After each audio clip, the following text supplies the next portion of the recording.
Hi everyone! Welcome back to our channel, Timby Pinoy New Zealand. Sa mga bago pa sa among channel, no, kami di ay contract milker diri sa New Zealand, accredited employer mi dinhi, and karon among ipakita among daily routine. Muna exercise di ay mag school ug mag-work. Alay, estira ni daddy ay. Naami giatiman diri no nga 1,000 milking cows and naapod mi 5 ka employees holding a 3 years accredited employer work visa. Morning! Hi. So kay nice man kaya ang weather, so mag-play ni sila basketball ni Daddy and Wenzel's biking before going to school. And then school time. Going na ta sa sa school bus, sa G's house. Kaya maghatod aning mga palangging. Okay, say good morning. Good morning. Kamingaw ba sa good morning? Very sunny. Grabe kay kainit. There, yay! Yesterday. Diha yung kuan pang ang na set up dito sa Pikas. So that's our kabakahan. Sit up sa Kana mo na siya gibutang second herd na ni? Sa first herd. Second herd. Humana na sila og milking. Tomorrow ang among Filipino mass diri sa Winton, and then we're going to have early kayang celebration sa among Christmas party. Yeah, si Wenzel mag-dance ko nung mag-dance ang mga kids. busy day kay tamag kay Busy kami kay Saturday na pod. Busy la kuan. Na tokayo. So mao ni ang dalan sa Hinga side paggawas. Yeah, busy na ang man no. So busy ang mga schedule sa mga laganins. Because sunny nga morning, thanks sa good weather. So check na to ning baka na to diri. Mo ni siya first third pa. Nato no nang lubog na ang mga kabagahang barangay. Buhat nagkwarta. Nagbuhat na sa kwarta, gatas. Sumo ni siya sign mga cabs nga nagcading kanang mag-usap-usap sila muna sila time nga magbuhat na sila og gatas. So mga busog na kaayo ka na sila. Pang mugawas ko pang mag-backing ka pang. Mag-backing ka dito sa Pikas. Ay good. Optik dudong oh. Batlas sa dayon. Pang diri sa ko pang be. Ha? Iyon ang ko ang gawas ko.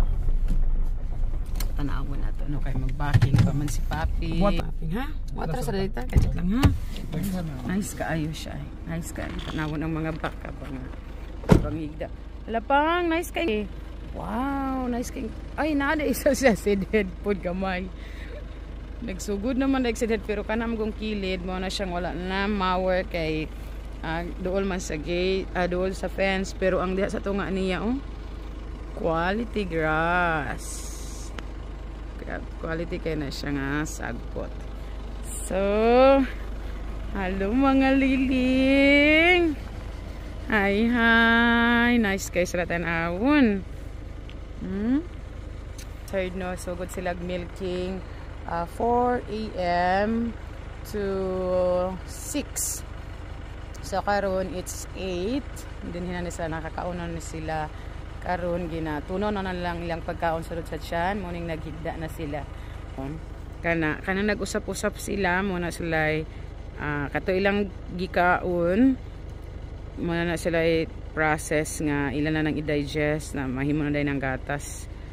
So, mo na siya sign nga maayo ang pagbahog sa ila kung daghan ang nanghigda. As you can see, more than half ang nanghigda. No, maihap lang nato ang nanindog. The rest, nanghigda na siya. Diapod nga part, nanghigda na. After check sa farm at sa town, kay natay at doon sa center.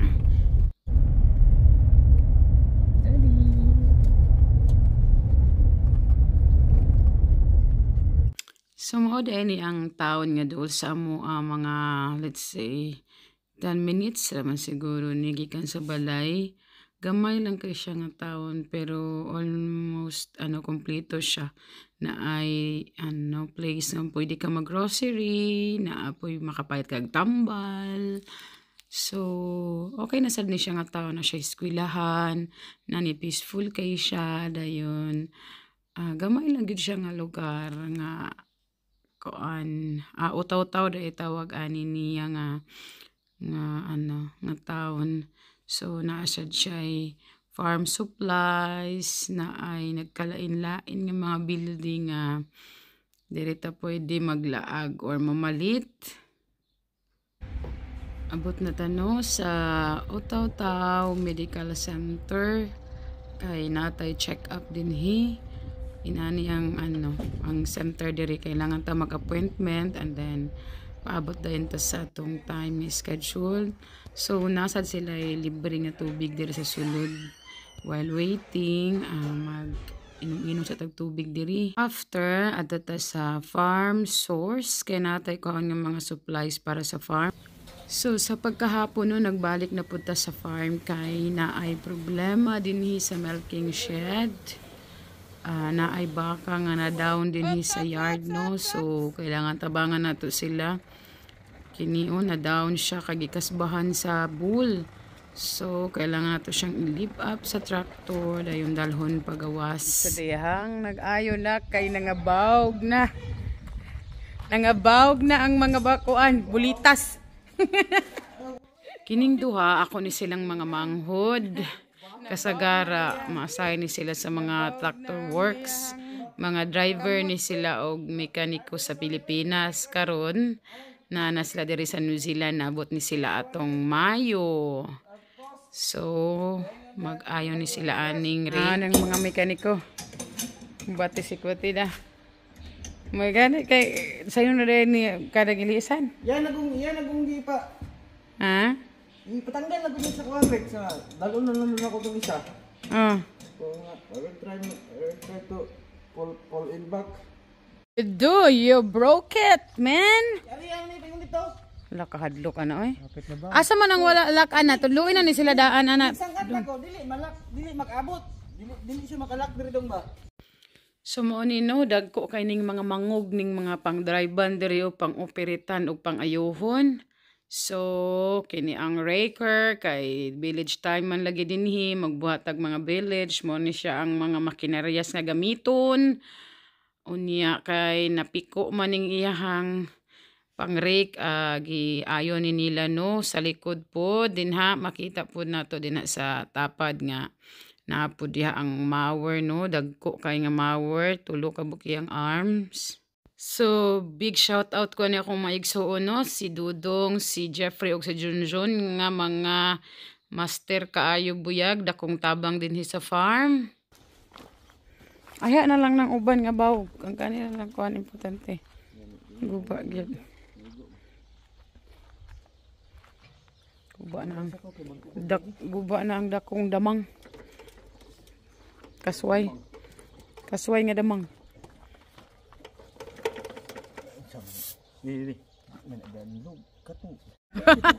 Langsang na langsa. Di ba forever ba? Nakoy daghan dito. Oh, aha to pang nato sa pick up na.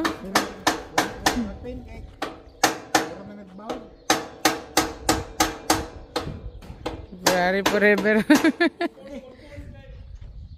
Nay entaw na diha. So kini siya kabs mo ni siya gitawag og raker no, mag-rake ni siya og sagbot para village. And back to mommy's duty. After school gipaslip na nako ning mga kabataan kay gipangkapoy ni sila kay nag-swimming ni sila sa ilang school mao ni nga after kaon taod-taod gipatulog dayon no. And then nag-prepare na po din tagpanihapon, of course rice and beef with broccoli and potato and kani leftover ni siya ganina nga sudan pansit. Pinalami day ni siya karon no kay naa ni siya kata mix ang ato ang sudan aron malahi pud ang lasa para og Pinas nga putahe. Thanks for watching. Please don't forget to subscribe. Bye-bye.